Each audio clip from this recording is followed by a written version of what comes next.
Qeveria ka dështu. Kosova nuk ka qenë as pjesë e agjendës. Forcimi i partneritetit strategjik me Shtetet e Bashkuara të Amerikës dhe Bashkimin Evropian. Fillimisht para se të vazhdoj të flas për planin e Partisë Demokratike, është jashtëzakonisht e rëndësishme që propaganda të mos jetë pjesë e këtij debati. Tani janë dy fakte.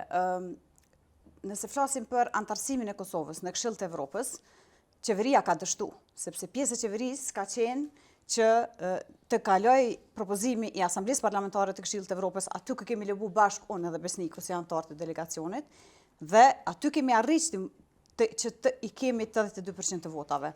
Mirë po, kemi dështu në Komitetin e Ministrave, sepse Kosova nuk ka qenë as pjesë e agjendës. E ke pjesën e replikave që folë për këtë, apo kthehem te vetëm 2 minutë shqiptar çka ofroni ju nëse vini pushtet, e pastaj diskutojmë për pjesën e replikave. Partia Demokratike, prioritet të saj ka disa që i kemi në planin tonë.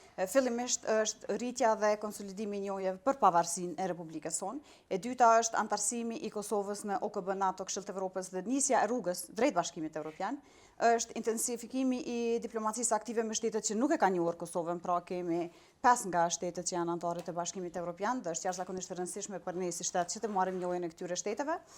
Është riprojektimi i dialogut me Serbinë me një marrëveshje finale me njohje të ndërsjellë. Dhe fundit është forcimi i partneritetit strategjik me Shtetet e Bashkuara të Amerikës dhe Bashkimin Evropian.